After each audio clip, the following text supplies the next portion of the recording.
Hello everyone, welcome back to my new blog. তো তোমরা সকলে জানো আজকে কালী পুজো, উপর থেকে দিওয়ালি। তো তোমাদের সকলকে জানাই হ্যাপি দিওয়ালি। তোমরা আজকের দিনটা খুব আনন্দ করে, খুব মজা করে কাটাও, ঠিক আছে? খুব ভালো করে কাটাও, কারণ আজকের দিনটা এরকম যে সকলে খুব আনন্দ করবে। আর এদিকে বাচ্চাগুলোকে দেখতে পাচ্ছ, ওরাও খুব মজা করছে, আনন্দ করছে, বাজি ফাটাচ্ছে আর সবার বাড়িতে বাড়িতে প্রদীপ দিচ্ছে। এবং দেখতে খুবই ভালো লাগছিলো আজকে। আর তোমাদেরকে তো এর আগে আমাদের প্যান্ডেলটা দেখিয়েছিলাম, বাট পুরো ভালো করে দেখায়নি, ঠিক আছে? দেখতে পাচ্ছ সন্ধ্যেবেলা কী সুন্দর লাগছিলো প্যান্ডেলটা দেখতে। হ্যাঁ, আর এদিকে তোমাদের যখন এর আগে দেখিয়েছিলাম, বাট এর আগে তো মাকে আনা হয়নি, এবার মাকেও এনেছে। এই দেখতে পাচ্ছ মার মুখটা ঢাকা আছে। আর তোমরা কমেন্ট করে জানিও যে মার মূর্তিটা কেমন হয়েছে, তোমাদের কেমন লেগেছে। আর তারপরে এই পাশে চলে আসলাম, কারণ সকলে পুজোর জন্য আয়োজন করছিল। পণ্ডিত মশাই এই পাশে চলে এসছে, পণ্ডিত মশাই একটু বেশি তাড়াতাড়ি চলে এসছে। আর ওরা সবাই ভোগের প্রসাদ বানাচ্ছিল, ওখানে তোমার দিদিভাইও ছিল। আর আমি এদিক ওদিক ঘোরাঘুরি করছিলাম, তখনই তোমার দিদিভাই বললো যে কী ব্যাপার, এদিক ওদিক ঘোরাঘুরি না করে যা মুড়ি গিয়ে সন্দেশ নিয়ে এসো। আমি বললাম ঠিক আছে ম্যাডাম। বললো দুটো মিষ্টি, 4টে সন্দেশ নিয়ে আসো, এবার দুই জায়গায় নিয়ে আসো, ঠিক আছে? তো পাশে এক ভাই বসেছিল, ওকে বললাম যে চল ভাই ঘুরে আসি। তো তখন আমার ছেলেও জিদ দিলাম, ঠিক আছে চলো। তিনজন মিলে চলে গেলাম মোড়ে। তো মোড়ে যে কিছু দূর যাওয়ার আগে এক বন্ধু আটকালো যে ভাই একটু দাঁড়া। আমার কী হয়েছে? বলে তোর সাথে একটু কথা আছে। আমার কী হয়েছে বল।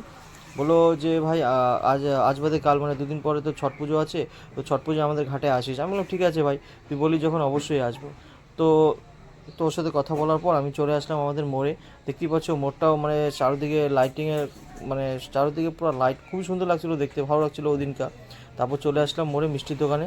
তো এখানে আমি বললাম যে দুটো মিষ্টি আর 4টে সন্দেশ করে 2 জায়গা প্যাক করে দিতে তাড়াতাড়ি, ঠিক আছে? তারপর মিষ্টি সন্দেশ নিয়ে ছুটলাম আবার আমাদের বাড়ির দিকে, মানে আমাদের প্যান্ডেলের দিকে। তো তারপর মণ্ডপের এখানে এসে দেখতেই পাচ্ছ তোমার দিদিভাইকে মিষ্টি সন্দেশগুলো দিচ্ছিলাম। তখনই এক বন্ধু ফোন করে বললো কিরে ভাই, ঘুরতে যাবি নাকি আজকে? আমি বললাম না ভাই, আজকে কোথাও যাবো না। তার কারণ হচ্ছে পাড়ার পুজো ছেড়ে কোথাও যেতে ইচ্ছে করে সেদিন। কারণ পাড়ার সেদিনকে এত আনন্দ হয়, সেদিনকে এত মজা করি সারা রাত জেগে, সেটা কি আর বলার মতো? এর জন্য কোথাও যেতে ইচ্ছা করে না। তো তারপরে একটু মজা করার জন্য ওদের সাথে চলে গেলাম পাশের রুমে, ওরা যেখানে ভোগের প্রসাদ বানাচ্ছিল। কিন্তু ওদেরকে মানতে হবে যে ওরা সকাল থেকে সারাদিন না খেয়ে না দিয়ে উপোস থেকে ভোগের প্রসাদ বানানো, তারপর পুজো শেষ হওয়া অবধি বসে থেকে পুজো দেওয়া, এগুলো কিন্তু আমাদের দ্বারা হবে না। হ্যাঁ, তোমরা কারা কারা এরকম করতে পারো কমেন্ট করে জানিও। ওকে, আমার দ্বারা তো ভাই এরকম হবে না। তো তারপর এখানে দেখছি সকলে এদিকে আবার মানে ফল প্রসাদ খাচ্ছিল কেউ, আর আমাদের ওয়ার্ডের ওয়ার্ড কাউন্সিলর আর ওনার সাথে কিছু গেস্ট এসেছিলো আমাদের এখানে। দেখতে পাচ্ছ বসে আছে ওরা পুজোটা উদ্বোধন করার জন্য। তো তারপর এখানে ওনাদের কাজ শুরু হলো, পুজোটা উদ্বোধন করছে ওরা। দেখতেই পাচ্ছ ফিতাটা কেটে তারপর হচ্ছে প্রদীপ জেলে।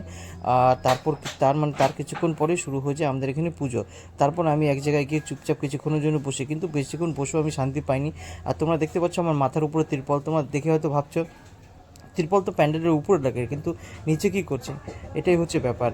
উপরে আমাদের এরকমভাবে প্যান্ডেলটা বানানো হয়েছে যে উপরে তিরপল দেওয়া যায়। করে বৃষ্টিটা নেমে সব কিছু একদম মাটি মাটি করে দিল। কেউ জানতও না, কেউ কোনো ধারণাই করেনি যে বৃষ্টি হতে পারে। কেন এত পরিষ্কার আকাশ, কদিন ধরে কোনো বৃষ্টি নেই, হট করে বৃষ্টি নেমে সব কিছু একদম মাটি মাটি করে দিল। তারপর সকলে অনেক কষ্টে নিচে বসে ভিজেতেই বসে বসে পুজো দিয়েছে।